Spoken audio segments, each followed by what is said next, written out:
What's up, my people? It's your favorite light M Boogie in this thing. Welcome to another amazing episode of the Can Be Broken podcast, where we are shining light on the darkness that is domestic violence and abuse. This is season 2. Welcome to the show. If you've never been here before, we got 3 simple goals: to educate, empower, and encourage.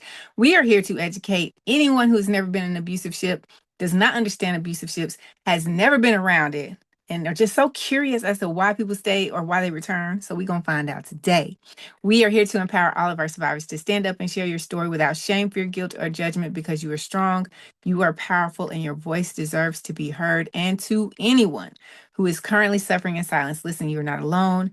You are not crazy. Abuse is not normal. Your feelings are valid. And despite how it may look and feel in this very moment, there is always a way out, and we encourage you to safely seek support. Y'all know what it is. We got to hop up in this thing so we can rise above these insecurities, release the burdens of shame and guilt, and revive our God-given power, purpose, and passion the confidence way, because we about to light it up. All right, so last week we had to go ahead and split this bad boy up because I did not know it was about to be the shenanigans it was about to be like it's about to be. I said, hold up, wait a minute. Who done put the buffoonery in it? Anyways, welcome back to this week's episode of the Can't Be Broken podcast. We got Donna's part 2 coming up, and I ain't gonna hold you no more. Let's go and get up in that thing. Okay, I'm sorry. We're back. That's We're back. all right. I love it. We are back. Hold on. They walk. Okay, not only are they listening, Mhm. they knock. Who answered the door? He does. I did.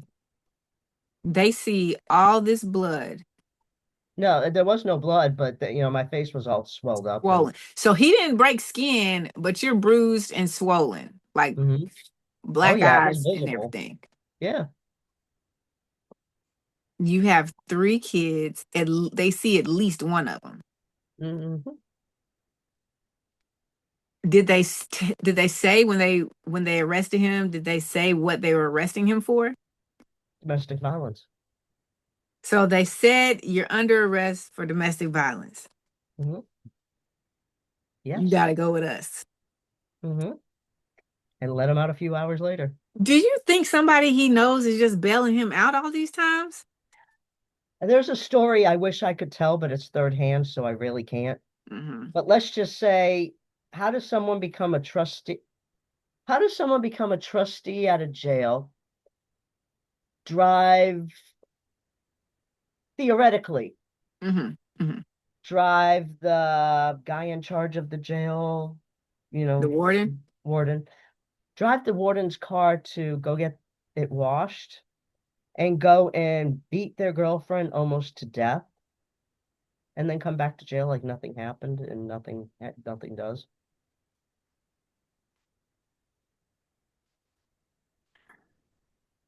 So this is what, 6, 7 years into the abusive ship when this particular incident happens?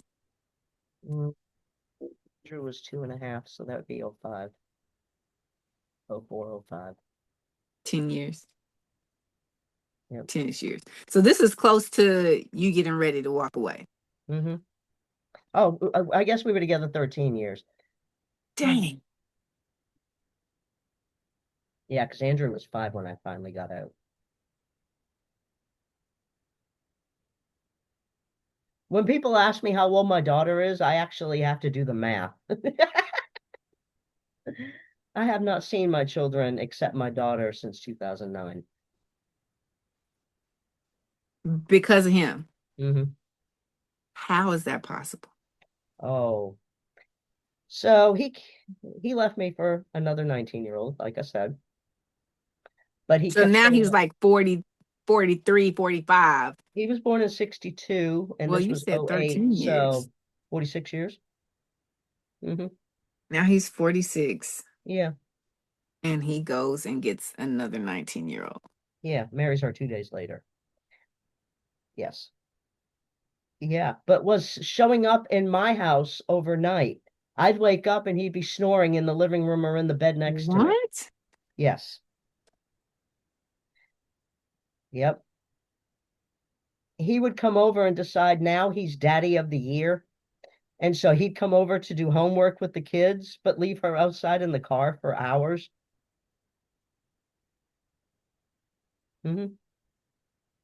Just sitting outside in the This is passenger seat of the car. So he started one night about 3 a.m. He called me, and it was normal for him to call me and say, I'm leaving work. I'll be home. So this is still a new situation for me. So when I heard the phone ring, I picked it up expecting, this is old life where he's calling me to say, I'm on the way home. Instead, he was screeching at the top of his lungs, are you ready to die? to And then he you. shut my phone off, called Sprint and shut my phone off immediately afterward. Like he had Sprint on one phone and me on the other. Are you ready to die? Phone goes off. So I'm laying there shaking for like 3 hours. No way to call anyone. Just waiting for it to happen. Because I told him he couldn't be in my house anymore. This is after he's already chosen to leave. Oh, yes, he's already married. Go on your merry way. Be happy. No. But y'all are still on the same phone plan. Mm-hmm. Until that moment. Because they have to have, people don't understand that they will leave and they still want to control your life. Every bit of my life. Yes. How does he end up with the kids after he has history of going to jail? Okay, so let me see if I can put this in a timeline. October of '08, he had been with her for a little while, and he was still terrorizing me. He told me my protective order was nothing bulletproof and that it was So you just got a protective order at this point. I got a protective order after he threatened to kill me and everything. So my mother showed up at my house from Boston, and that day somehow he knew that my mother was coming. I had not seen my mother in years, Mm-hmm. but I called her and told her what was going on, and she came down. Well, she's at the hotel. He doesn't actually know she's here, but somehow he knows she's here. Mm-hmm. I had taken butter knives and put them around the frame of the door so you couldn't open the door. And he busted in my front door as my daughter was trying to get her shoes from behind it to get on the school bus. So she's pinned between the door and the wall. So I called the police, got them there, and they said, well, it's his house. I said, you're telling me in Roanoke, Virginia, in October, when it's 30 degrees and I've got 3 children inside this house, he can come and bust out all these windows. It's his house. When he shut off my phone for the second time, it's his phone. When he stole my kids from school, they're his kids. All of this is after you have a protective order in place. Mm-hmm. Yep. Yep. So one day he had decided he wanted to take the kids out. He wanted me to go with them. So I went to the park, and then we went to the library. And all of my kids are library kids. And so my Mm-hmm. daughter reads a stack of books a day. And so she got some books and we got some videos and stuff. And we're going to bring him back to the house before he leaves to go to his child bride. That's what he used to get a felony warrant against me. What? Identity theft.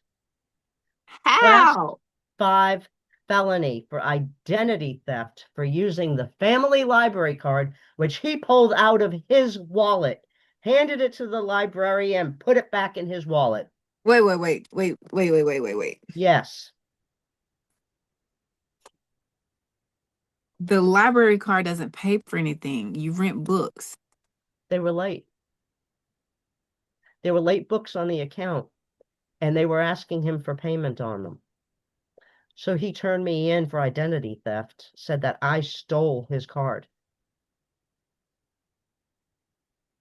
So I'm in a domestic violence shelter in Roanoke, Virginia,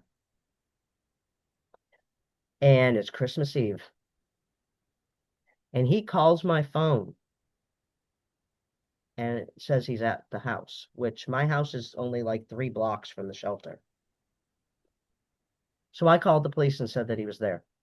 All of a sudden, the police are there to pick me up for a class 5 felony, identity theft, on Christmas Eve From a domestic violence shelter. from the shelter.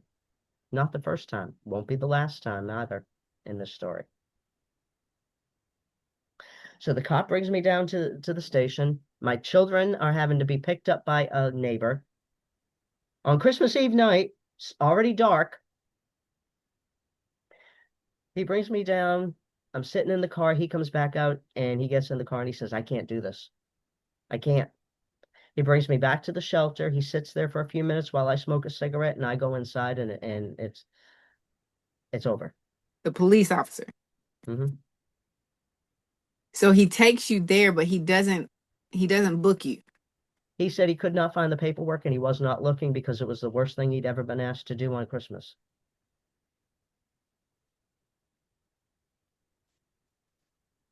It said right on the warrant it was for a library card. Signed by the child bride. Yeah, it's her handwriting. She did it. So Wait, I wait, wait, moved. wait, wait. What do you mean? She worked for the police department? No, she went down to the magistrate with him and filled out the paperwork like a good little monkey, you know. Saying that you stole Hmm. his library card. Yeah. How much was the I late still don't know. fees? I still don't know. Because how in the world Okay, so I leave there the next day and go from Roanoke, Virginia to Boston with your because, kids? yes, he finds me there. So then I go back to Virginia and I go to a whole nother town, whole nother area that I've never been to before and get into another shelter. I went and registered the kids in school one day. The school called the old school. The next thing I knew, I went back to the shelter to get a paper that verified that I was there. And as I come back down the stairs, there's another officer there to arrest me again on the same warrant. I spent 3 days in jail. My kids went to foster care on a library card.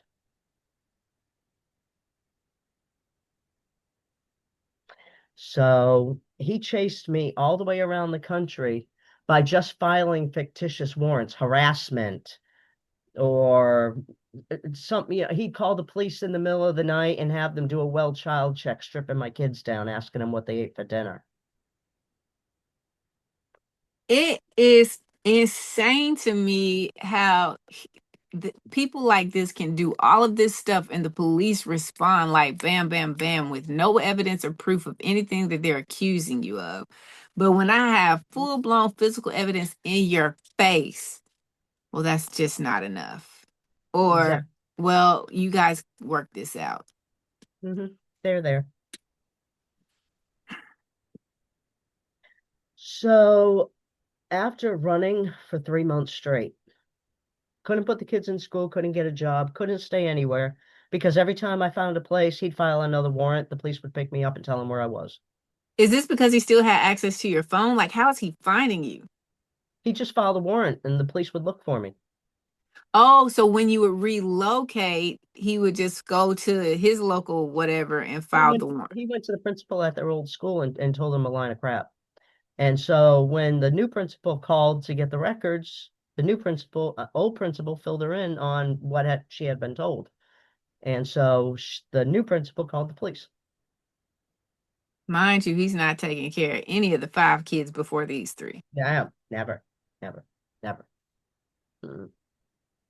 And never really wanted anything to do with these ones. Of Oh, course he not. wanted me to have an abortion the last time. It's only as big as a grain of salt. Get rid of it. Oh, my precious children. Mm-hmm. Oh, my precious children. Mm-hmm. He is a danger to my precious children. Mm-hmm.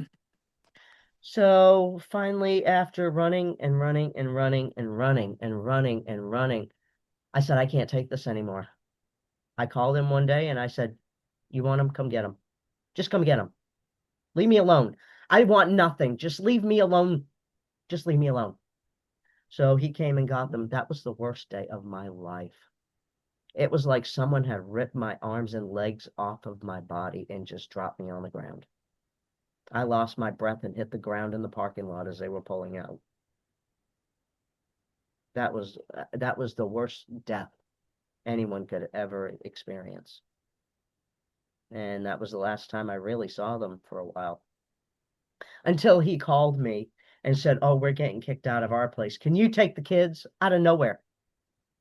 We, as in him and his Him and his child child bride. bride. Yeah. Can I take the kids? So they signed on a piece of notebook paper dates that I was supposed to return the kids. Okay, fine. So I take the kids. I've just got a job, just How got into long was this time gap between the day he one came to thing. pick them up to them being like, come get them? So I left Danville in November, March. Oh, yeah. I can't remember exactly what month. I know it was cold and there was snow on the ground. And this was the fall. What is wrong with that cat? It's a cat. Good God, girl. Um, I'd say it was about 3 months, about 3 months. And Wow. I had gone to a homeless shelter for a while for myself in a Hmm. whole other town in a whole other state, trying to finally get some sanctity. I mean, some, you know, Stability, peace, yes, some yes. kind of foundation. So he throws the kids back on me. While I've got the kids, my middle child tells me that he's still being abused. He never picked on the other two. It was always just my middle He child. was a wait. So while you were living with him, he was abusing the middle child? Mm. Always mean to the middle one. Yeah. So I kept the middle one. The youngest and oldest wanted to go back. And my thought was, Really? yes, but my thought was, they grew up in the same on the same street and went to the same school with the same kids. They just want normal. I mean, I've been dragging them around the country. Yeah. So I said, you know what? All right, go back. At least then you'll have some normal. I kept the middle one and I filed a protective order in North Carolina. The judge took my middle son into her chambers and talked to him and promised him that he'd be safe. I brought the protective order to his school. The woman in the office copied all except the back page, and the back page is the order itself. I did not know this. So after a few months of me refusing to return him, he filed kidnapping charges on me. I was coming home from the grocery store, had handfuls of bags of food. And the person I was with said, "Dawna, there's police behind us." And so I moved to the side thinking they were going to go by us. Next thing I knew, the bags were being pulled out of my hands and I was being thrown on the police car asking me where my son was. I went to jail for 13 days, and the next day, they found a warrant on him before they let him pick up my son. They processed him through. I was in the jail downstairs, and people from upstairs were coming down to give me messages because he was telling them that I was his wife. So after that, he left the jail. He went and picked up my son, and he brought him back to Roanoke, and I was never really seen. I think I saw him. Yeah, I saw him one more time after that for a few hours, but I was never able to see my kids again You've literally not seen your kids since since 2009. my daughter ran away when she was 15, well, 16, and she thought if she got out, she could tell the story and that they would go back and get the boys. Well, the boys wouldn't talk. And so she got out. She felt like she got out for nothing. And I said, no, you didn't. You got out to save yourself. They had the opportunity too. And eventually they will. But they're grown adults now and they still live in his house. My daughter got a full ride scholarship to Holland University. Smart cookie. Straight A's her entire life. She wasn't a dumb kid. People used to call my house when she was like 6 and 7 years old and they thought they were talking to me on the phone. Do y'all have a relationship now? No, the last narcissist, the one that killed himself, he ruined that relationship purposely. Every time I saw her, he threatened divorce. Yeah, he had to have full control, and so he couldn't let me have a relationship with her.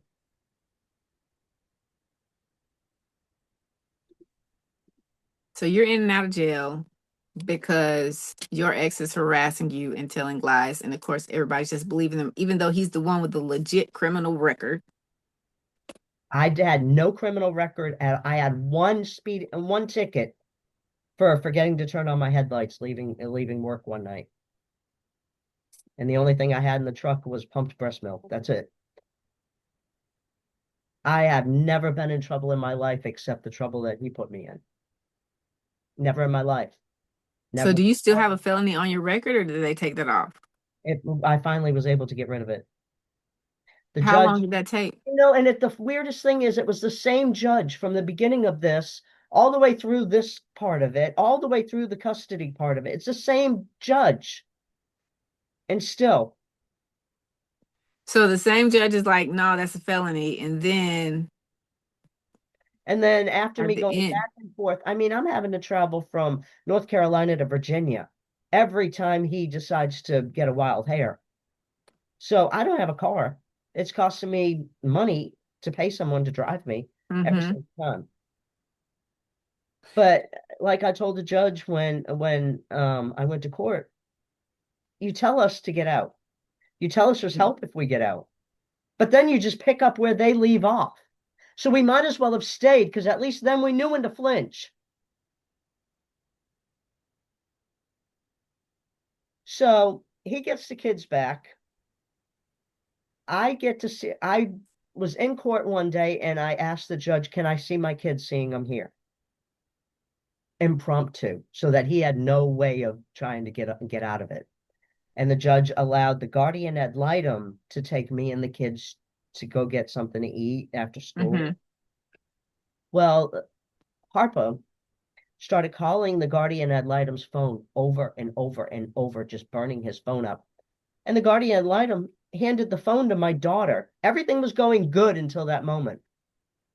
He handed her the phone. Whatever was said, her face went blank. She looks the saddest I've ever seen her. And she wasn't the same for the rest of it.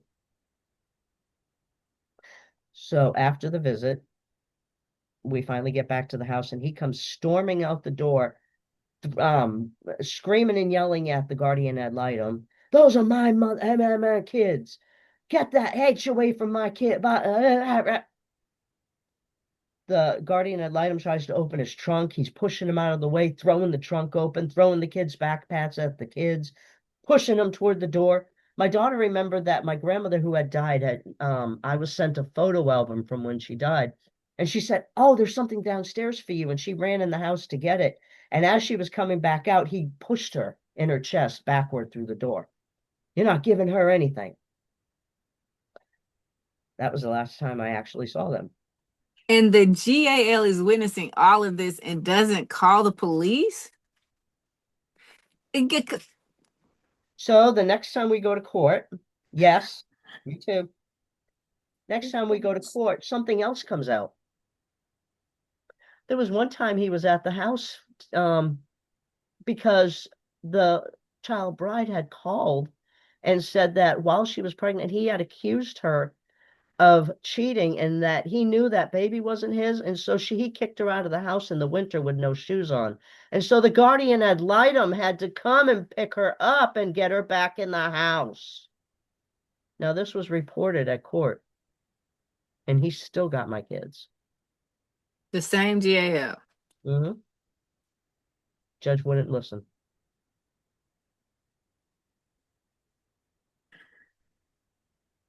Now, the same detective that kept trying to track me down is the same detective that had to deal with my daughter's case when she got out. So he calls me one day. He says, "Who was the?" I gave him an earful about what he had done to me, and he says, "Well, who was the detective that did all of that?" I said, "You motherfucker, you did it."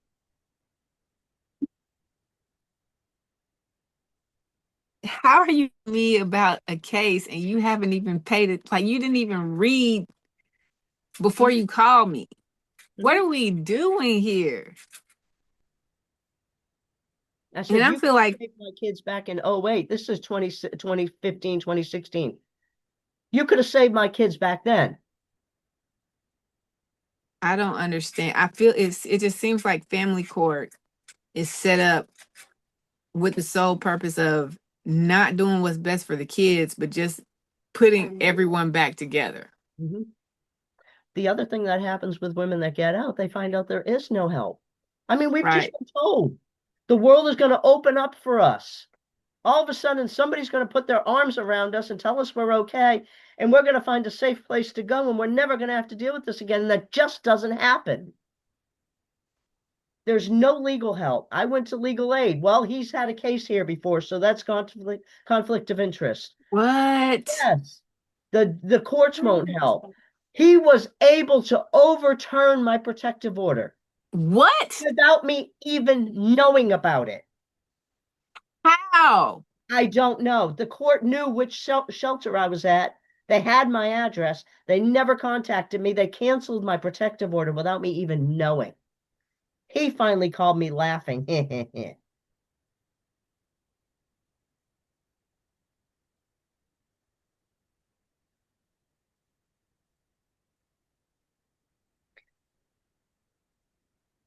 I don't even,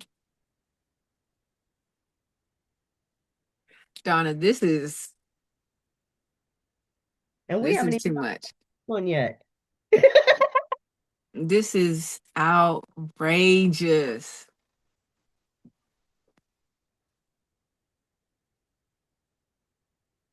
Because this is outrageous. He's literally playing in their faces Yep.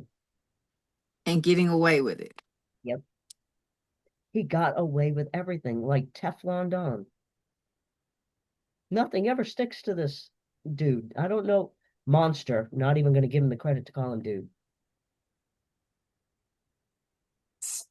So, how many years after you left were you dealing with that back and forth, coming back between states and just like all of that foolishness? To the beginning of 2009. No, the middle of 2009. I was already with Brainless by then. And Brainless was having to take me back and forth to Roanoke for court. Mm. So, you left. How long between when you left Harpo number one before you got to Harpo number two? Mm,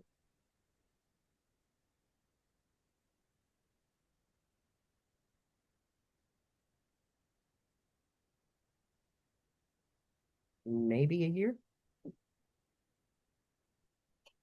How did y'all meet? I left Christmas Eve, 08,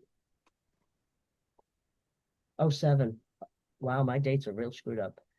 07. And I Okay. met him January 27th, 09. Okay. So, a year.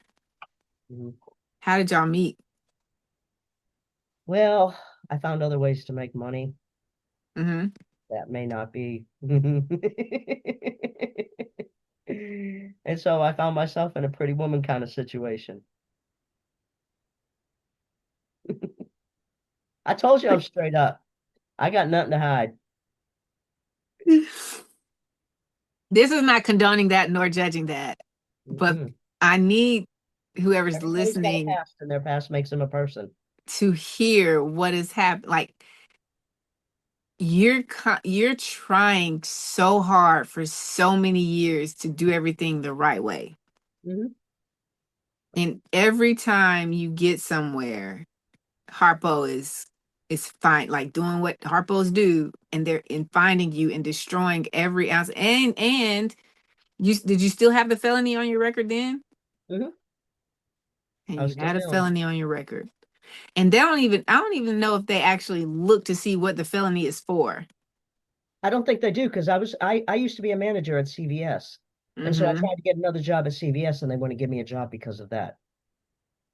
Because you got a felony on your record, and on the Not report it only that, says my DNA is in the system because kidnapping. stolen library card and kidnapping. what's crazy? Harpo tried to call me with that nonsense when I left, but I knew he was just so afraid of court and afraid of police. I realized by that point, I was like, he's just trying to bluff me into being afraid to just hand over whatever. But he's like, I could go to the police and call you for kidnapping. I just didn't respond because I'm like, at this point, my brain was just clear enough to realize that this is just another one of his pawns that he's trying to play to reel me back in and scare me into coming back. But he got you for kidnapping Yes. your own kids They called it custody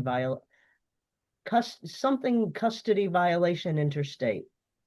because I was trying human to, error yeah, and someone didn't scan the back page of the yeah. protective order.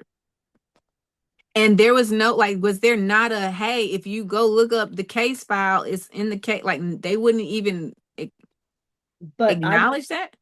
the when they were going to arrest me, they brought me back where I was living, and I gave the officer a copy. I gave her a copy. I What was her told her, response? she said she would get it to who it needed to go to. Now, this same judge is the one who did my arraignment on video because I was turtle suited, and she's What said is total suited? turtle suit is when you're on suicide watch. Really? I had just filled a prescription of Klonopin, and I sat there and ate them in the back of the police car. Every one of them. 60.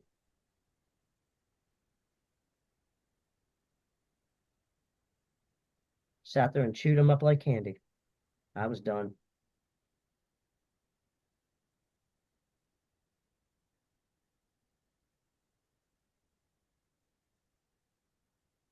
I mean, how much can one human being take? So I get out Oh of my jail and gosh. I get back to where I'm living, and my son's toys are there, and his clothes are there, and his bike is there, but he's not there. I don't even care anymore. I had just given up completely, and I put myself in a crack cocaine black hole for 4 months. Never came out of it for 4 months straight. Until one night I was sitting there in a room, and I heard a voice in my head say, "Get your rent. When's the last time you ate?" The answer was about 17 days. I had a big old pile sitting on that table. The next question was, "You have your rent for tomorrow?" No. I bet your drug dealer does. Probably. Get out of here. I left that pile sitting there. I was like on autopilot. I got in the tub. I took a bath. I got dressed. I walked out the door. I mean, I didn't know where I was going. I was just going. I left everything sitting there and I just left.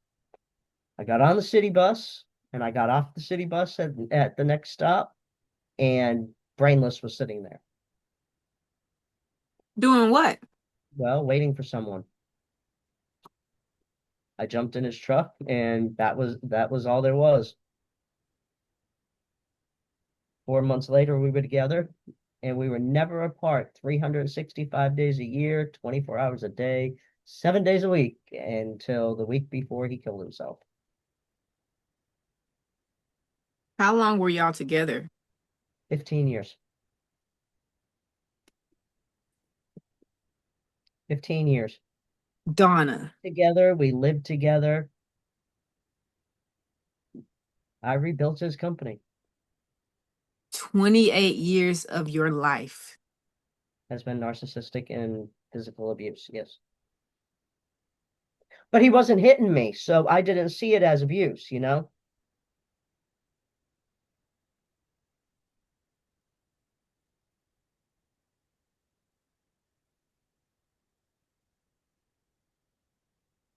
I thought he was just that alpha man gruff type. That is such a red flag, the alpha man. Oh, yes, nobody ever did anything as well as he did. Nothing anybody had was ever as good as what he had. Nobody knew anything because he knew better, even if it was something he'd never even done or seen. He knew Mm-hmm. better, Mm-hmm. but he was a business owner and he raised kids and he had a 30-year marriage. And so I'm thinking, wow, I found a great guy. He had a 30-year marriage before y'all met. Yes. And raised two nurses. Yes. How old was he when y'all met? Uh,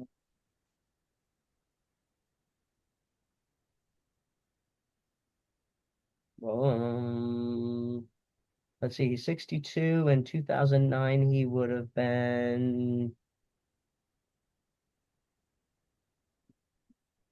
47. Is that right? He's Six, 47, yeah, 62, 19, 2009. I think that's, yeah, and you're 32-ish. You're 32, yeah, 32, 33. yeah, that's right. God, you're still so, all of this, and you're still so young. So Right you meet him. right before I met him, I actually went and sat on an overpass. And I thought, who was put on this earth to suffer their entire lives? How There does that your whole life, literally. entire life, not a moment of good? I couldn't take it anymore. And you know what stopped me? Not wanting to ruin someone's life below. Golly, damn, dang,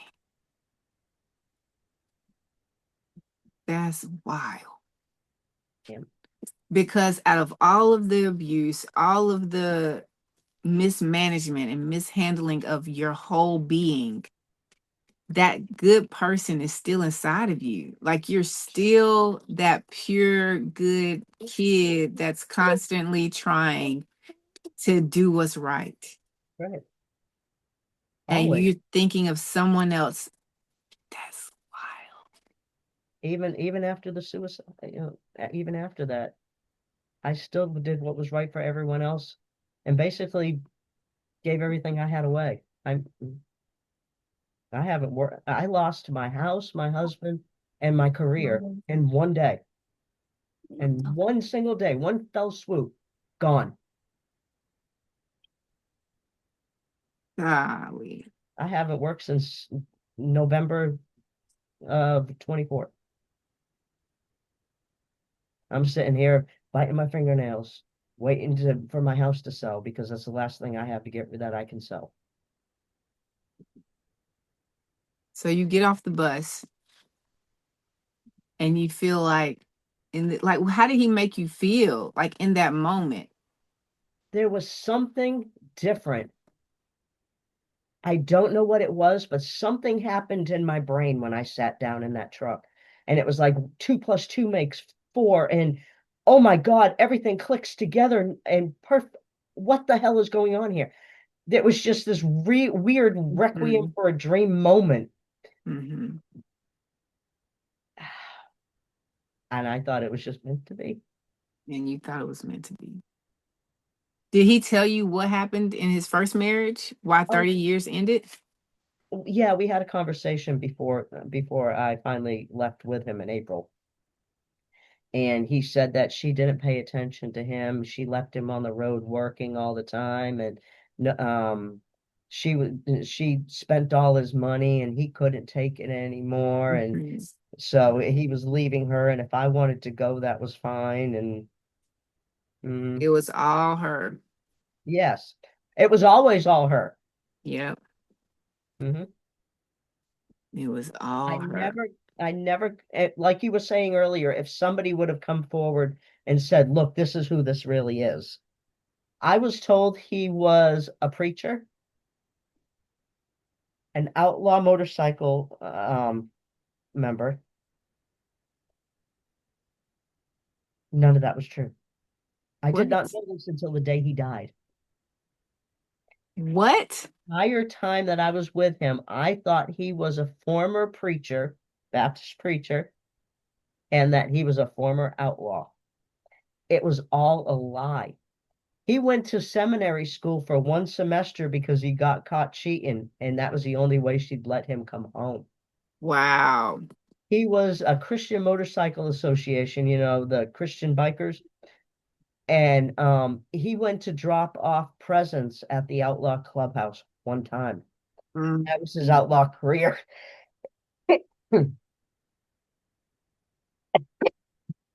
That was his outlaw career. But to hear him tell it, yeah, he saved the head guy's life, and that he went to jail for 6 months. Now, the truth, I was told that this was in the 80s, but his wife says they didn't start riding motorcycles until the 90s in order to have something to do together. Mm-hmm. Math don't math. It ain't nothing. This, okay. I So did not even know who I was married to you and didn't. until that day. So what is it for the people who are experiencing the narcissistic, psychological, and mental abuse? What is it that this marriage was? Because the physical is so obvious. What is it that you were experiencing that afterwards you like, oh, I see that this was toxic, this was unhealthy, this was actually a problem? I was nothing more than another machine to him. I have ulcerative colitis. I was sick for years, and I was never allowed to take care of myself. I had to work 18, 20, 26, 40 hours straight, For his business. his whim, for his business. I'd do the physical work and I did all the office work. Were you on payroll? No, oh, that's the other story. So I decided one day, seeing I'm doing all this work, that I deserve to have some money of my own. And so I said, I'd like a paycheck. And he started horse laughing me, driving down the road, almost drove off the road. And this is a story he liked to tell people at parties and stuff because it was so funny. Really? Yes. I asked, he said, okay, you want a paycheck? What do you want? I said, $500 a week. He said, sold. Now you have to pay half the rent, half your car payment, all the insurance. You're going to take that out of that. I was, he used to tell people because it was so funny that Dawna asked for money of her own. Every time I bought something, what the hell did you buy now? Just wasting money. But he could go out and spend thousands of dollars. Mm-hmm. Mm-hmm. I could go out and spend $100 on Mm-hmm. clothes, and it was a problem. Anytime I Mm-hmm. left the house, the text messages would start. Now, I'm the type, if I'm not home, you can't contact me. I don't answer the phone. The phone goes on D&D. That's my time. Mm-hmm. I'd get home and I'd start getting screamed at about why didn't I get this or why didn't I get that, and he needed this and he needed that, and yeah, cheating constantly. Sex was the major topic of the relationship. He wanted to do what he wanted to do, and it was my job to find him something to do. Mm-hmm. This is Jack. Wow. This is Jack, and Jack hasn't seen me since last Monday. Oh, hey So Jack Jack. is being very clingy. Hey Christians. Yeah, look at him. Here you are. I love it though. I love it. A boy.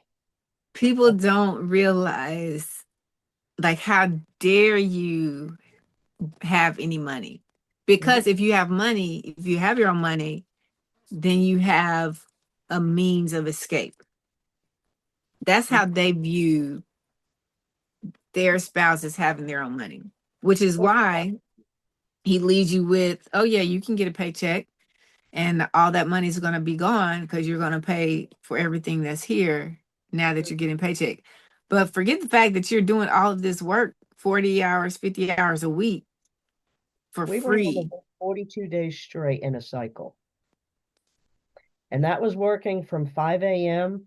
until sometimes 3 and 4 the next morning.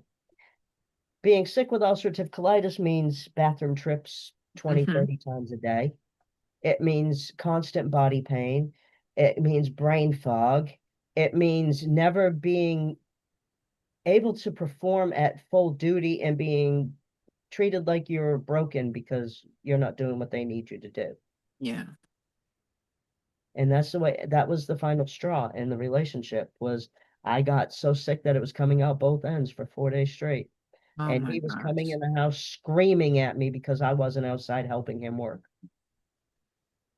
And I could not hold down water for 4 days straight. And he was just treating me like hell, coming in, screaming and yelling because I was in the bathroom and he needed the bathroom now. But then he didn't go in. There's only one bathroom in the house? Yeah. Hold up. Every, yeah. He got his whole company. We lived in a travel trailer. Wow. Yeah. For 15 years. Yep. When I met him, his company was bankrupt. We had to actually sit still some days because there wasn't enough money for fuel. There were days that we had to eat peanut butter. There were days that we had to send our employees to Walmart to cash their checks to buy us a few more days. I brought us from that to $70,000 a month, working 6 to 8 days a month when he died. And in one day, it was gone because he was using my customer as his suicide contact. Wait, what? Yes, yes. So what happened was after those 4 days, I got sick of it. I took my purse and my phone and I acted like I was going to return returns for him for Amazon, and I never came back. I took my purse, my phone, and my car, and I left. The first day that I could hold down food, I was gone.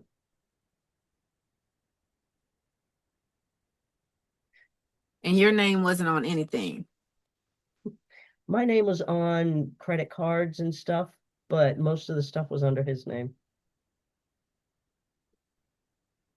So I get down here and yeah, I mean, we could go into the 15 years of hell, but most people, it's kind of what people don't understand about narcissistic abuse is that it's not this incident or that incident. It's like death by a million paper cuts. Yep. It is. That's literally what last week's. Oh my gosh. I can't remember if I was editing that yesterday or if that's what we talked about for last week. But I promise you, that's exactly how it's described. Because even like you can't see a paper cut most of the time, but you can feel it. Mhm. And you don't. And a lot of times when you are not aware of what's happening to you psychologically, mentally, and emotionally, and how your brain is being rewired, you can't put you don't have a name for it. You can't put a face to whatever's happening. So you think you're crazy and you're confused. And everyone And else likes him so much. everybody else So likes nice to everyone else. But he can be screaming in my face, black-eyed and red-faced, and then turn around and be nice and smiling to this person. it. Hmm. And it's so mind-blowing. You don't even Hmm. understand that it's abuse because it doesn't look like abuse. You must have done something because he's Hmm. happy. Yeah. So you're happy with them. What is it that I need to change or fix about myself so that I can get that kind of attention again? And our life is about making changes every Hmm. minute of every day. We always have to be on the fly with 15 Hmm. plates in the air, keeping them all spinning. Yep. Because God forbid one of them drops. Yep. From the moment I got up in the morning till the minute I went to bed, same thing. That's one thing I can say about this man. I mean, he taught me everything I know. Business. Mhm. He taught me, truck washing. Talk He about taught it. me Talk how to about drive it. trucks. I can drive anything. I can drive a road tractor. No problem. Motorcycles. He taught me everything I know and made me who I am, which is the Yeah. most confusing thing. But the manner that it was done, the manner, Lem- I mean, if I dropped my bike, the world ended. And so Listen. every time I'd go to get on the bike, as soon as someone would say, go out for a motorcycle ride, I see my bike hitting the ground and the world ending. And that's the way it was with everything. If Yeah. we ran out of water at work, or I didn't get ice at the store, or anything, Yep. everything was always my fault, even if Yours. you did it in front of me. Yes. People don't talk. You're the first person that has ever worded it in such a way that I relate to in regards to being able to see. We talk about all of the bad, but no one that I recall has ever said what you just said, which is what I've said. Is like he's he has so much potential to be a great man. Yes. He's so smart. The smartest, yes. And I'm like, you're ruining, like you're throwing away the way you could change the world because of this behavior, this ego, this pride, this narcissism, this characteristics, you not being able to see that you're the problem or seeing that you're the problem, but refusing to admit it Yeah. or change. But you know, you're never allowed to point out anything they do. No, no, no, no, no, no. Oh, no, Even no, when no, you no, no. realize that they are pointing what they're doing at you, you're like, Yep, I didn't do that. You did that. yep, Okay. So yep. night we drove a 40-foot RV with a trailer behind it for work. We worked out of this RV. So it was, Hmm. work, home, everything all at the same time. There was one gas station in Raleigh that we used to go to on the way to work, and it was the only one that we could fit in because we were 70 feet long. Right. And so he comes around the back of this place and realizing after he gets in there that there's a food truck parked in front of him, and now he can't make the turn. So he decides he needs to back up. There's two yellow poles um in front of the pumps, and he wants me to go watch them. So I stand on the pump island and he says, Hmm. "Okay, watch this pole." Okay. He starts backing up, but he turns into the pole. I can see it coming. I'm slamming on the RV, screaming, "Stop!" I actually put my hands up and try to push it. He's looking in the other mirror. Crunch. He gets out and starts screaming at me in a way I have never heard him scream before. High pitched at the top of his lungs, calling me things that I have never heard come out of his mouth before. In the middle of this store parking lot. Oh, Like you it's my watch fault. Penguin? Yeah. Yep. Yes. Yes, you watch I it. love Can this we kid. watch the penguin? Oh, bless him. Bless him. Bless him. And she always, that little one always leave the door open. She won't stay here. She won't be part. You're gonna have to put like a Close spray. the door.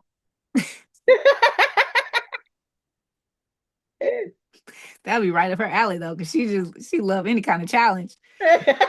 Oh my gosh. It's never their fault. Ever. They You can do cannot do something anything right right. in front of you. Right in front of you. You can watch them drop the cup on the floor, but somehow you put something on the outside of that cup to make it slippery so they dropped Mm-hmm. it. Mm-hmm. Now clean it up. You clean it up. Yep. I Wow. did, I did this thing a few months ago. I took a glass of water and held it up in front of me and just poured it on the floor and looked at it for a minute. And I thought, you know what? Nobody's screaming at me. Nobody's yelling It's at just God. water. It's just water. It's on the floor. It'll actually help clean the floor. That's what I'm thinking, right? Hmm. Wow. Nobody had to yell at me and tell me I was a moron, that I needed to learn how to use a cup. Nobody is telling me how to clean it up. I just took a towel and laid it on the floor and put my foot on it and wiped across it. And do you know that water actually dried without Did anyone it? yelling at me? You are lying. No, it actually it went away. It did not need his dragon breath to dry. Mm. You said no one telling me to clean it up, followed by how to clean it up. Like people don't get how how nagging they are. You got a problem with something, you tell me to fix it, then you tell me how you want me to fix it when you could actually do it yourself. And most of the time, you're the reason the problem is here, anyways. Mommy, a penguin's not even available. Fix it. Okay, we'll find something else, baby. Please close the doors. And how are you so stupid that you don't know how to do it with the way that they wanted you to? How did you not already know, you idiot? You couldn't function without him. There's no way you can make it in this world. No way. You can't ever do a thing right. No way. 15 years. 15 years, every single day. Never knew what I was going to wake up to. Never knew. I knew if we got in the vehicle, it was going to start because it Wow. was always torture in the vehicle. Oh, yeah, because that's a confined space that I know you can't get out of. My wedding day. We left the chapel and went back to the cabin that we rented to change clothes to go to dinner. So on the way home, we stopped at Walgreens and developed the pictures. Back then, when you had to develop them. Right. So I developed the picture. Is the penguin still available? No, it's not, baby. Can we still watch it? You can watch something else. I want to watch a penguin. Well, I'll come up there when I'm finished, okay? Close the door, please. Love you, bye. Mommy, can I get something? Can I get stuff on my list? After you eat your green beans. And my biscotti? Yeah.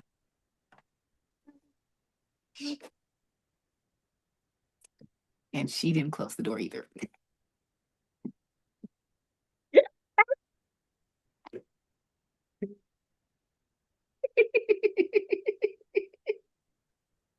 They'll send the next one in to close it.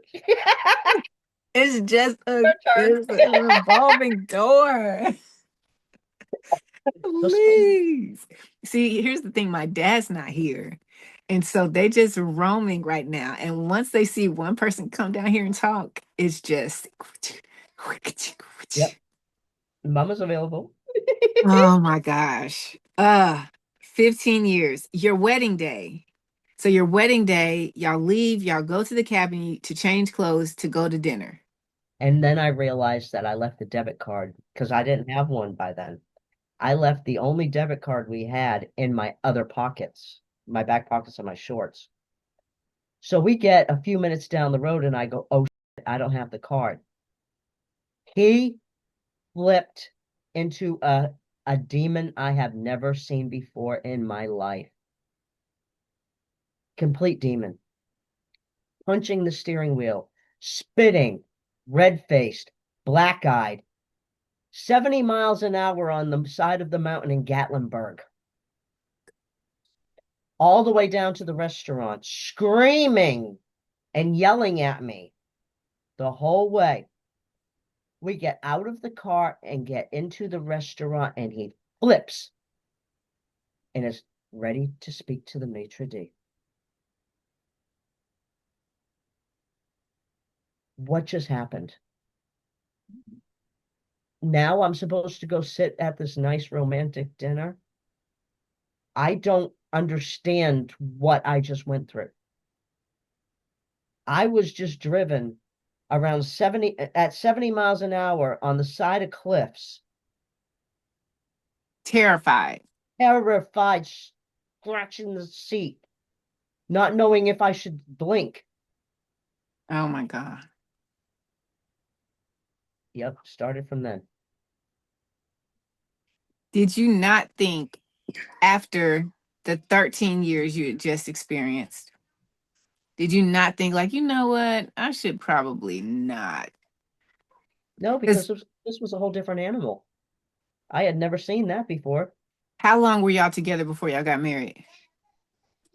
We got together in April of, we met January 27th. We got together on April 19th, and we were married August 13th. Wow, okay.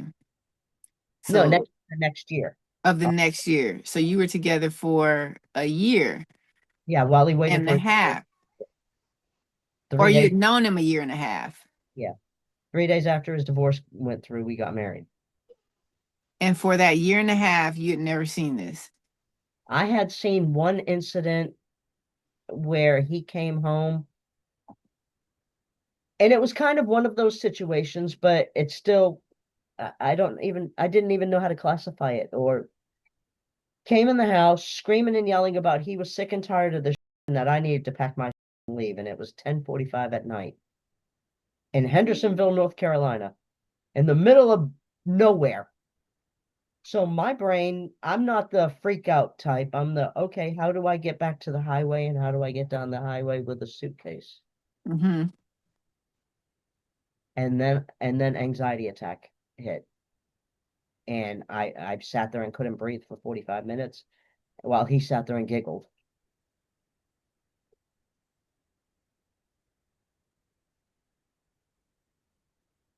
Did he do anything afterwards that made you feel like was he remorseful or fake remorseful for Yeah, yelling at you? he's so sorry he upset me.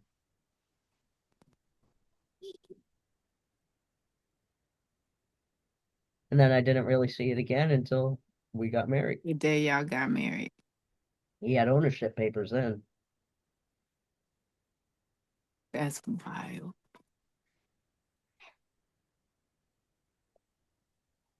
That's wild. So you stay with him, y'all are married for 15 years. Like, how do we get to him committing suicide? I left the Thanksgiving when I got in my car and just left. Mm-hmm. So you were sick 4 days and you were like, I can't I can't take do this anymore. as bad as he's treating me. I'm done with this. Mm-hmm. And we had just bought a house in Okeechobee, Florida, and we were planning the day after I left was supposed to be the day that we both went down there for a few days before we went back to work. And I Mm-hmm. knew if I got him down there, I couldn't get rid of him. But Spirit had already told me, get out of here now. Mm-hmm. And I did not question it. So that next day when I woke up and I felt better, I went back and forth for a few hours, like, am I really going to do this? Yeah. 15 years, that's hard. Yeah. But I knew I was just told to leave and I'm going to leave. So I packed a few things in a bag and I put it on the couch. And he never comes in the house during the day. He's Mm-hmm. outside in the garage doing stuff, fixing stuff, making messes, whatever the hell he's doing. This day he came in and sat down right across from the bag, so I couldn't even get my stuff. So he asked me to, aren't you going to go get the mail and go do the returns? Yeah, actually I am. That was my moment where I said, yep, I'm doing it.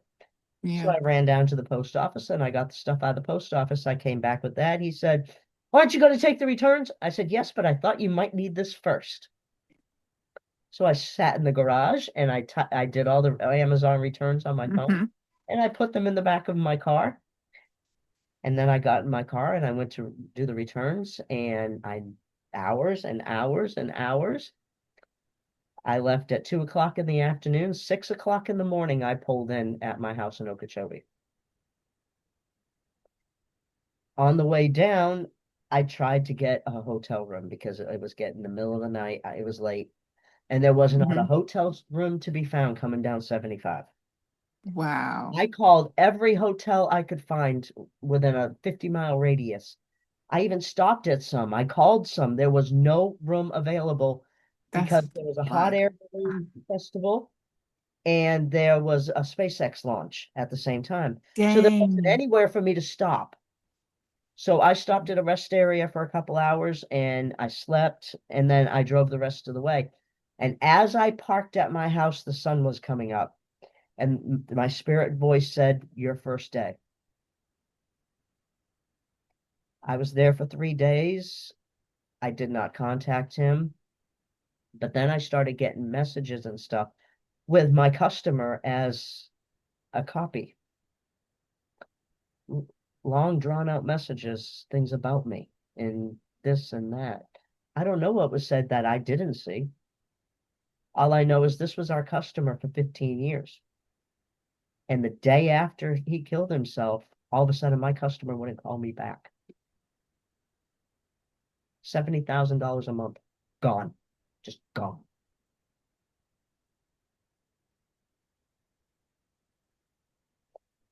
So 3 days after I left, I started getting messages from my friends, and he was taking surveillance screenshots from around the house because I had forgotten about the surveillance cameras. And he was sending them to my friends, telling them there was something wrong with me. Look at me, I'm all red. I must be scratching my skin because I had a coconut allergy and I had a scratch problem for a while, but it wasn't psychological, it was an allergy. He's telling my friends there's something wrong with me. Look at my face. Look at this. I'm doing drugs, all this other stuff. I told him I'm fine, but I kept telling him, leave me alone. He decided to buy a brand new 2024 Bronco Heritage for $58,000 out of my personal checking account on day 3. He didn't buy it in Cherokee where I left him. He bought it in West Palm Beach, 45 minutes from me. And then he called me to tell me he was coming down. I said, do not come to this house. So I watched it. In case you girls don't know, if you open your Google Maps and you tap your picture, there is a track in there for any vehicle that is or phone that's on your plan or on your account. I watched him leave West Palm and drive home. So I knew he went home. A day later, 2 days later, I'm about ready to go lay down and take a nap, and all of a sudden that spirit voice said, what the hell is he doing now? I opened my phone and I hit the track, and he is 12 minutes up the road. I got petrified. I've never been petrified of that man in my life. I got that hair on the back of my neck feeling, and I grabbed my shoes and I grabbed my purse and I ran out the door, and I went an hour away, and I stayed gone for 4 hours. But I kept watching the track, and it showed him go into my house, walk around the house, and then the track disappeared. I guess he shut off his location. So I called one of my neighbors in there and I said, have you seen Brainless around anywhere? No. Have you seen a red Bronco anywhere? No. So I came home. I still didn't realize he was actually there. I thought it was a fluke, I guess, because nobody had seen him. And there was a sheriff's car sitting at the front of the driveway, and it kind of caught me off guard, but I thought I was overreacting still. I walked in my house. I walked into the kitchen. I put my shopping bags on the counter, and the light in the living room changed because he walked through my back door, my front door. He was standing in my living room. And that man that was standing in my living room was not my husband. He didn't look like him. He didn't smell like him. He didn't sound like him. That was not my husband. And I was immediately scared for my life. I didn't know what to do. I still had my shoes on and I was ready to run. And he grabbed me by the shoulders. He says, I come in peace. I come in peace. I thought for 3 days he was going to kill me. He would not leave. He stayed in your house for 3 days. He would not leave. And he was acting like a 5-year-old. Like, wouldn't make a move until I told him to. Acted like he didn't know where anything was in the house. How to do anything in the house. Anything about me. It was scary. I swear that I don't know what demon that was, but it was not my husband. He decided he was going to go home and go back to work. He bought a plane ticket, and he decided that he was going to start journaling. And so he jumped on Amazon and he bought a journal. But he left on Saturday afternoon and the journal hadn't made it. So that night we got into a really big fight about my book. I had started writing the book and he told me I was writing it wrong and that I needed to erase it and start over. And he had me at a point that I hit the delete button and deleted the entire book. And I started destroying things inside my house because I was in such a rage. And that's the point where I said, okay, something just happened here and I'm not playing this game. So he was back in North Carolina. I went to sleep. I woke up at 6 o'clock in the morning and I very calmly wrote him an email telling him that he had really hurt me the night before and I needed a few hours to think. Just leave me alone for a few hours. I knew he was going to work, so I made his hotel reservations in Atlanta and in Charlotte, and I just went on with the regular day.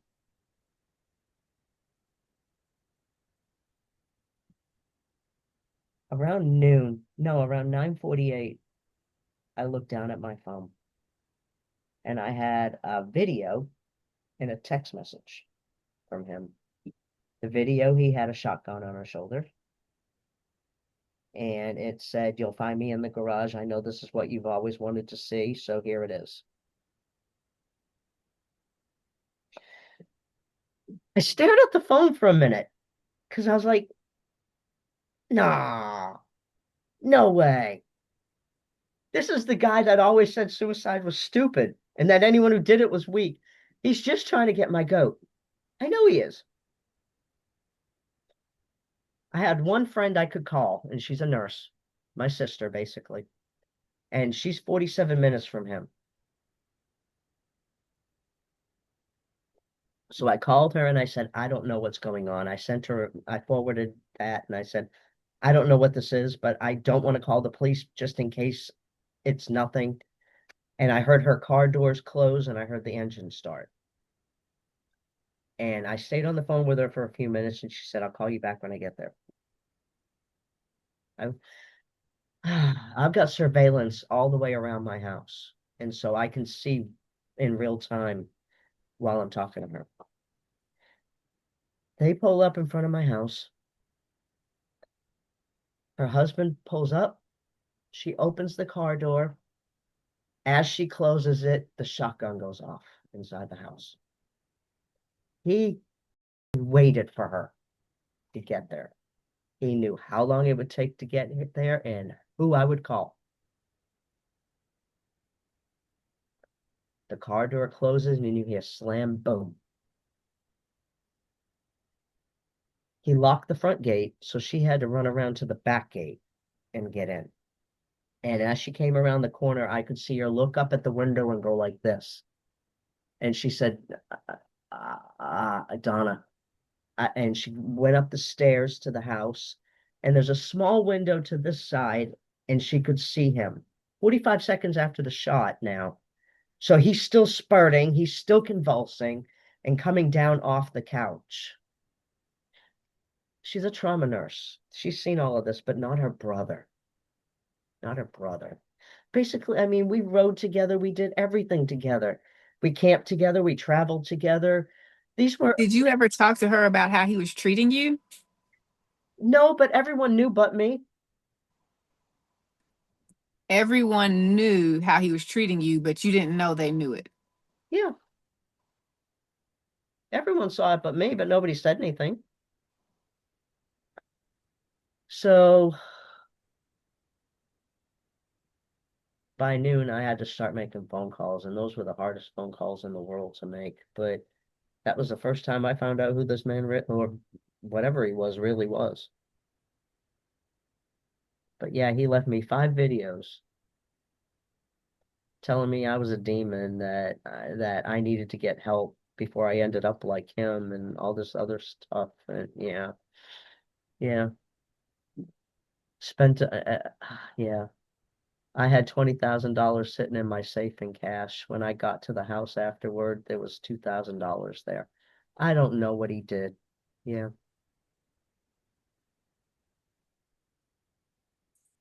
I don't know what he did with my money. No way. I'm thinking he went out and had some fun for himself on the way home from buying the Bronco, but it was all gone. I was expecting, something, but he didn't even have life insurance. He would never let me buy life insurance. I could get it for me if I wanted to, but Yeah. don't. Yeah, Yeah. don't you bother getting it for me.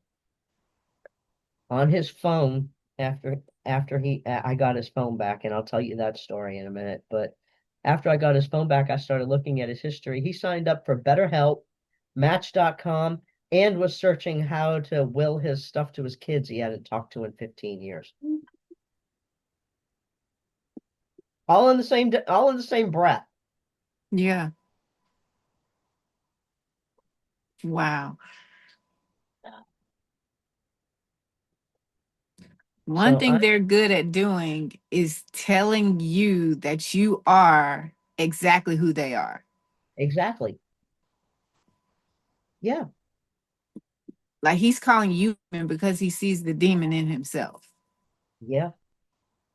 Before he left, I had a conversation with him. I said, I know you've been through stuff as a kid. I get that. But how did you end up like that? And I ended up like this.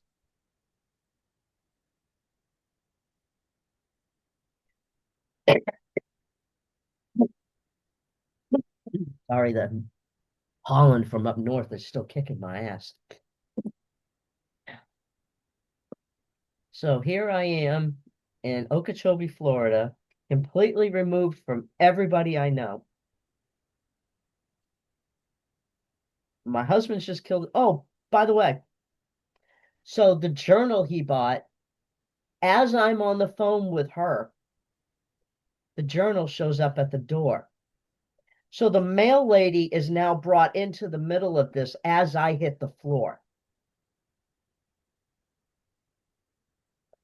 She's having to grab the phone out of my hand as I'm on all fours on the floor screaming. Oh my God. But then I don't know how spiritual you believe, but within seconds of me hitting that floor, his hand was on my back and he was shaking me. It's okay. It's okay. It's okay. And I started saying it too. It's okay. It's okay. And then he got me up off the floor. For some reason, I turned on the Ghost Box, the app, the Ghost Box app. Somebody Mm. told me to turn it on. And he said, go outside right now. I'm not kidding. Go out back. And there was a dragonfly out there. And that's where the dragonfly comes from on all my pages. Because the first thing after I saw that was not the day he died for me. That was the day I was born. Yeah. And I knew it. I understood completely what had just happened. I had been freed. Yes. So he asked me before on the way to the airport to drop him off the day before. He asked, I had changed all the passwords, and he said, "What's the password to this?" I said, "I'm free, 1993." Mm. And he looked at me blank. I'm free. I just didn't realize in 24 hours I was going to be completely free. Yay.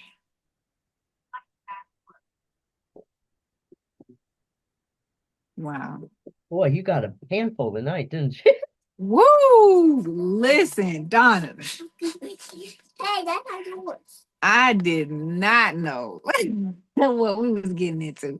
And usually my sense is gonna be something like this. I'm like, hey, y'all need to keep your hands, arms, and legs inside the vehicle at all times. My husband says that, and my new husband says that all the time. Please keep your hands, arms, and legs inside the vehicle at all times. Oh my goodness. So there's a, Wow. there's a happy side to it. Talk to us about it. Okay. So about 7 years ago, a guy moved into the campground we had a place in, summer place down here in Florida. Guy moves in across the way. The first person that he walks up to is me. Him and his mother and dad, they had just moved in, and he was going to go to motorcycle repair school. And so I asked him, "Where are you from?" 60 miles from me. He grew up 60 miles from me. Now he's right across the street. Mm-hmm. We rode motorcycles together. We ate together. He was over at our house every night. We were all friends. It was a little group of friends. So he wasn't a stranger or anything to me when this happened. But anyway, so he stayed to the background when the suicide happened. But he was always right there on every post. His name would come up, and I'm like, why is this Joker just following everything I do? And then in June, I had bought a new motorcycle. He left me with 3 motorcycles that weren't worth anything. And if I just returned them, well, then I got nothing. So instead, Yeah. I sold all 3 of those and got a 1 motorcycle in trade. Okay. I didn't have any. My house was paid off. My car was paid off. I didn't have any bills. As far as I knew, I was still going to have income at the time. And so that was my only bill. So I bought a motorcycle for myself. First thing I'd ever bought on my own. Wow. So here's a good story.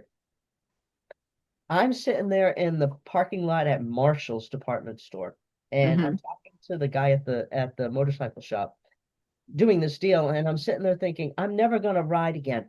Why do I need a motorcycle? And that spirit voice in my head said, buy the bike. Okay. This trip that I just came home from is the first trip that bike's really been on. Wow.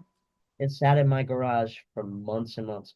So Wow. anyway, going back to June last year, I talked to Greg and I asked him to come down and put some stuff on my bike because I was messing with another worthless POS and he was always going to do it, you know.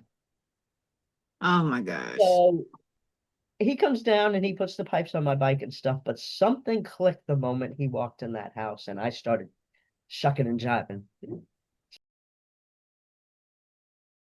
I just got my freedom. I have my own stuff. I have my own house. I don't want to do this again. I don't have to answer this to anyone. I'm free. I don't have to cook for anyone. If I want a TV dinner, I can have a TV dinner. Oh, no. No. It was on like Donkey Kong a few hours later, and we laughed, both giggled like 5-year-olds for the first 30 minutes because it was so surreal that this was happening. It was crazy. So I was offered a trip to Las Vegas in August. And there was a situation where we walked into a restaurant one night and Elvis was playing. Mm-hmm. And it just became one of those moments. So in August, when we're going to Las Vegas, I said, if we see Elvis, we're going to get married. So we got our paper, we brought all of our documents and we brought rings just in case. Elvis. Best decision I've ever made in my life. This Wow. is everything that every girl would ever want. He carries in the groceries. I'm not allowed to carry anything more than the eggs only because he doesn't want to break them. He opens my car door. I'm a hard I know how this car works. I can open that door, but no, I should not have to do anything that he can do for me. Mm-hmm. I walk into his house and I walk in the kitchen, and over his washer, dryer, refrigerator is a cup shelf. And I thought that's very interesting because if you walk in my kitchen, over my refrigerator washer dryer is a cup shelf. And we'd never been in each other's houses. I'll go to do something, he's already doing it. I say something, he starts speaking at the same time, so it's in stereo. It's the craziest situation. It's so surreal that anything like this could happen in real life, but he's real.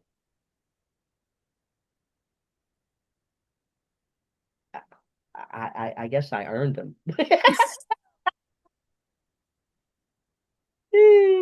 Listen, your entire life has been trash. Every moment of it. I mean, I was born at 29 weeks. My struggle started early. And I did one of those QHHT sessions, the past life regression. Mm-hmm. I died when I was born. I got to see the whole scene. I got to see some more lives too. But yeah, if you ever get to do that, you need to do that. That is the coolest thing. I was under for 4 hours. It felt like 10 minutes, but I saw 5 of my lives. Wow. The fact that you didn't end up addicted to drugs. Even coming out of using 2 different times. I just made the decision I wasn't doing it anymore, and I didn't do it anymore. I don't even drink. Out of all of the stuff Well, that in has been California, in your sober. life, Yeah, all the stuff, all of the people who have let you down. Let down seems like a cop out. All of the people who have abused you, failed. failed you, set you up to fail. Hmm. Here you are, And just all I getting started. is, if that book, if that 3-volume series gets one woman out, it's done its job. Yeah, Just one. it will. It's going to get more than one, but for sure, it will. Are you able to say the title of the book? It's called Untouchable. Untouchable. And that's all I'm putting on the cover. Untouchable. I'm not going to put any description Mm-hmm. because I don't want an abuser to be able to see what the book is about. Yeah. I want that woman to be able to go through. It's got stories. It's got, okay, here's what you should be looking for. Here are workbooks for everything that you need to do, even templates for the letters, for the school, for the court, for anybody, the bank. It's got a list of phone numbers. It's got incident reports so that you can keep track of everything that happened because you're never going to remember it afterward. Mm-hmm. And if it's not documented, it didn't happen. It didn't happen. Yep. The first book is How to Get Out. The second book is exactly what to do step by step when you get out. Based on the two that I've got out of, and I did a bad job the first time, but I got it right the second time. And then the third book is How to Rebuild Your Life. And all the stupid I've done, getting involved with someone I had no business getting involved with, Yeah. you cling where you can. Golly. Untouchable. Untouchable. That's going to be good. I'm excited. Bulletproof, but I'm excited. I'm excited about it for you. the That's one going to be thing, good. the one thing that I would want to discuss, watch changes in your own behavior after you Mm-hmm. read, because suicide creeps up on you Mm. and you don't realize that that's where you're heading until you end up there. And I was there. I was Baker acted in February of last year. And if you look at the pictures from the scene, it looks eerily similar to his. I sat there with that shotgun in my mouth too. I pulled out a 40 Ruger and I put it to my head and it wouldn't go off. Wow. 3 times I pulled that trigger, pulled the 3 times it would not go off. And I finally threw it. I tried the shotgun, it wouldn't go off. I tried the handgun and it wouldn't go off.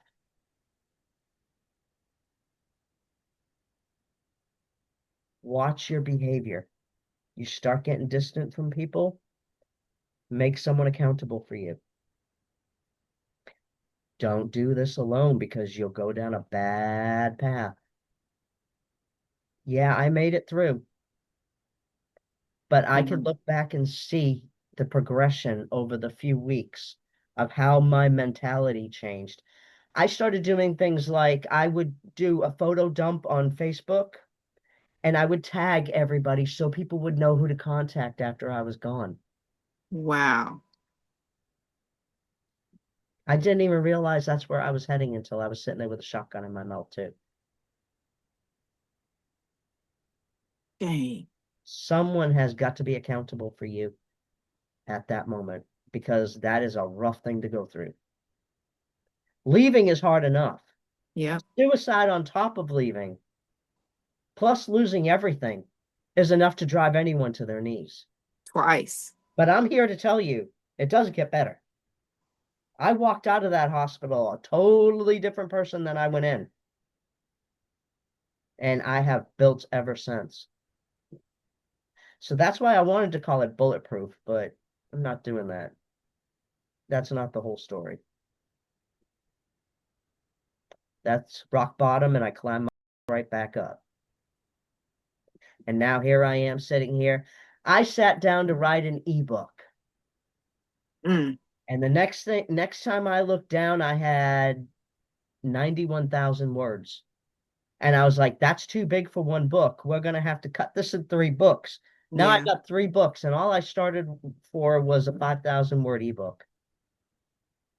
And it's exactly what I always dreamed of writing. That's amazing. I started thinking about this book back in 2005 when I was in college. And I had a teacher that I wrote a story. She wanted to know, who's your biggest hero? And I said, I am. Mm-hmm. And I wrote it about my father molesting me. And every time I would hand it in, she'd send it back and she'd want me to elaborate and change this and do this. And the day that they read it in class, I wasn't there. I made sure I wasn't there. But she said the entire class was in tears. But it was the book writing that let me know this is what I want to do. It just never was possible.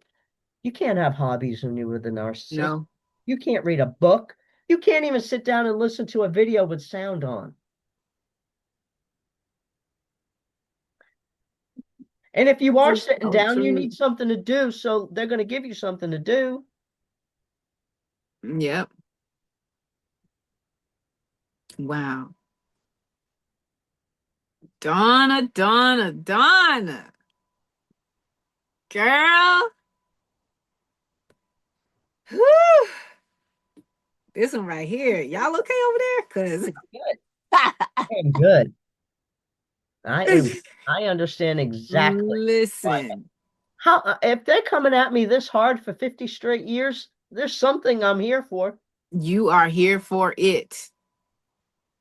I You wasn't are put on here the for show it. just for that, for all this. I was sent here to put this story out and say, hey, come on, I can get you out of here. Do this.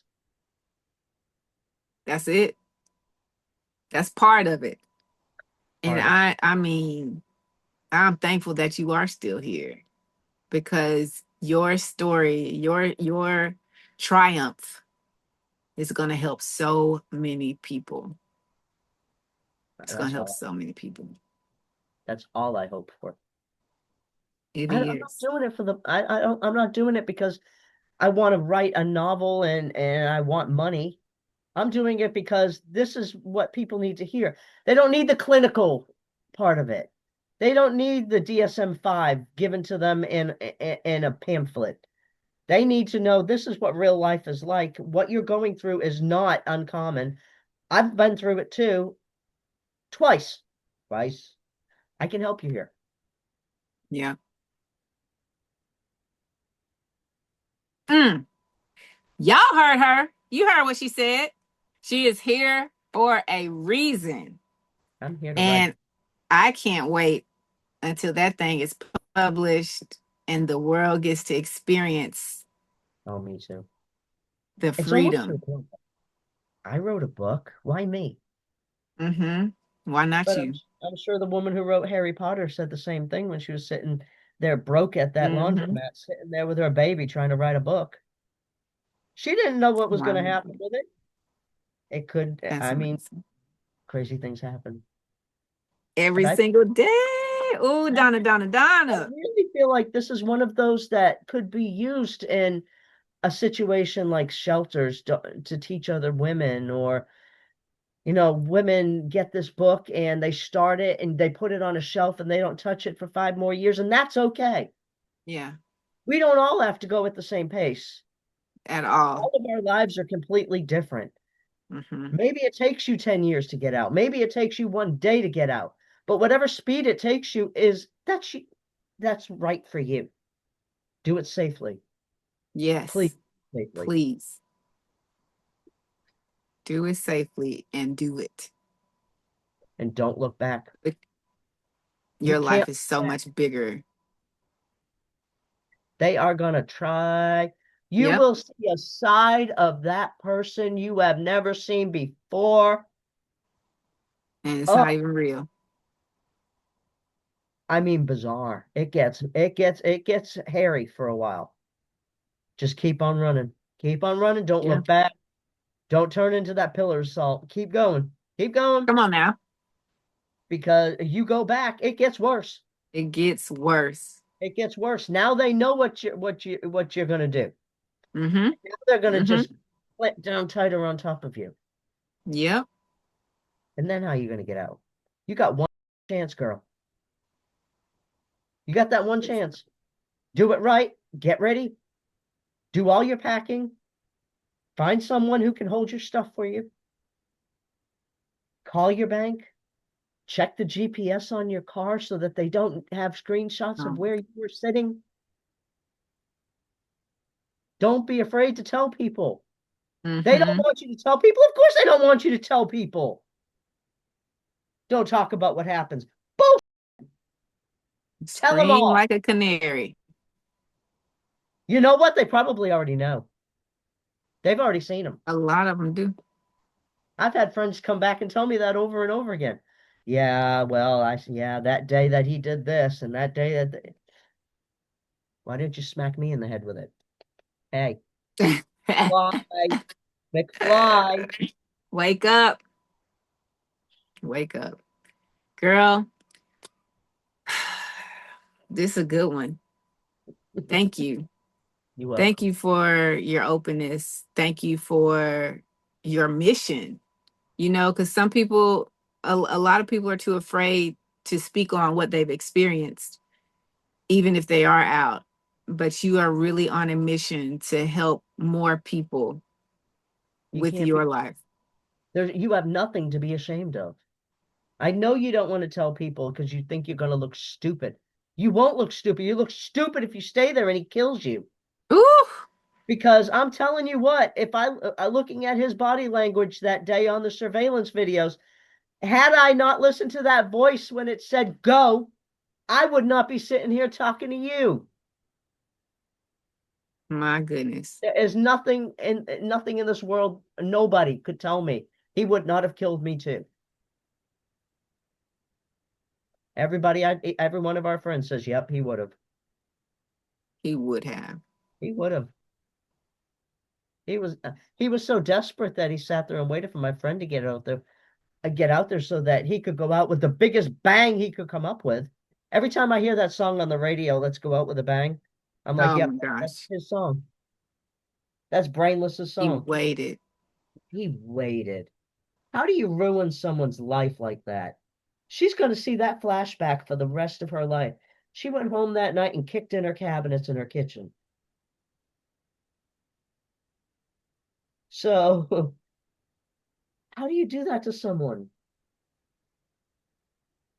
It's always about them, Always, yes. even to the end. God. Ooh, Dawna, girl. I think I felt I think I felt more resentment than I did anything else afterward. Like, Really? how dare you leave me with all this shit to deal with? How dare you? Yeah.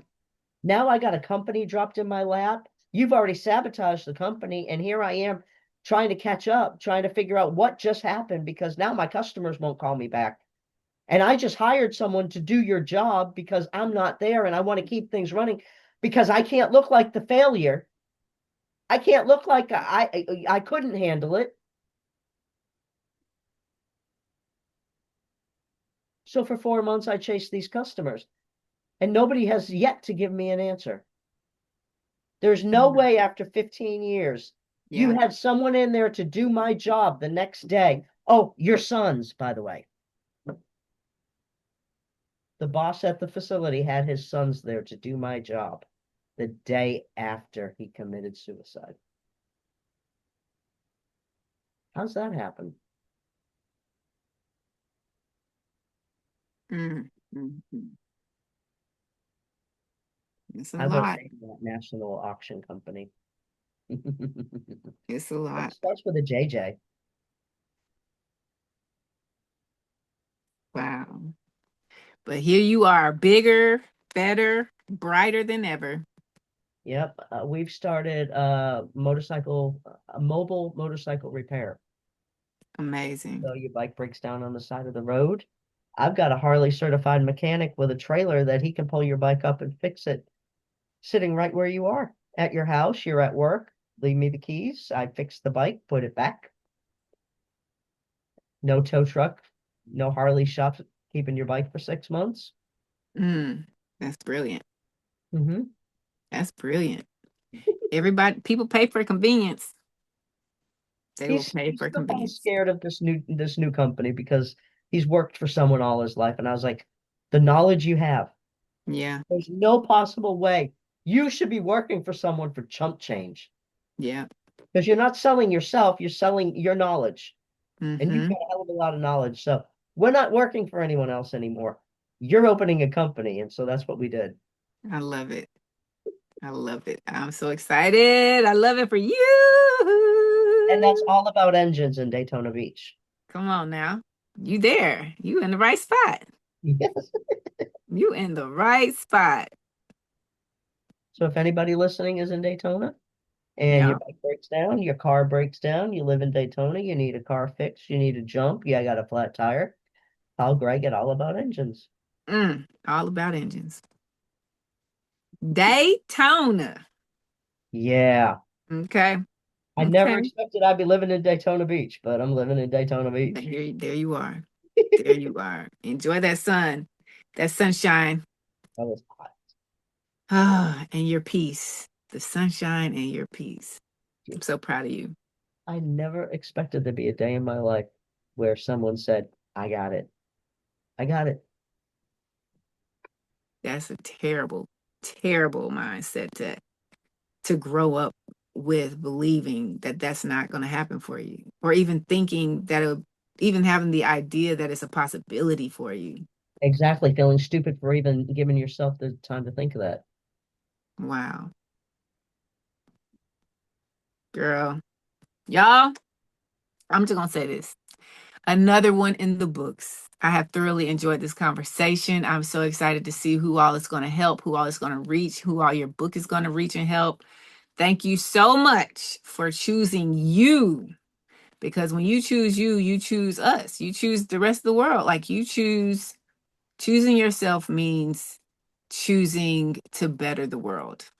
And And that's when what you you reach did. down that mountain to grab the guy below you, that's what your job is.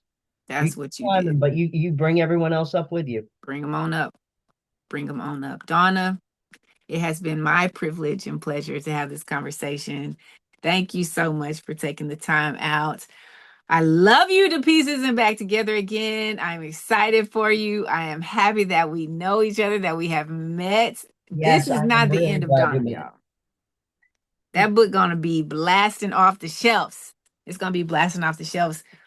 But in the meantime, just keep showing up, keep sharing your love, keep shining your light. This has been another amazing episode of the Can't Be Broken podcast, and we are gone. Pew, pew, Thank you, girl. Love you.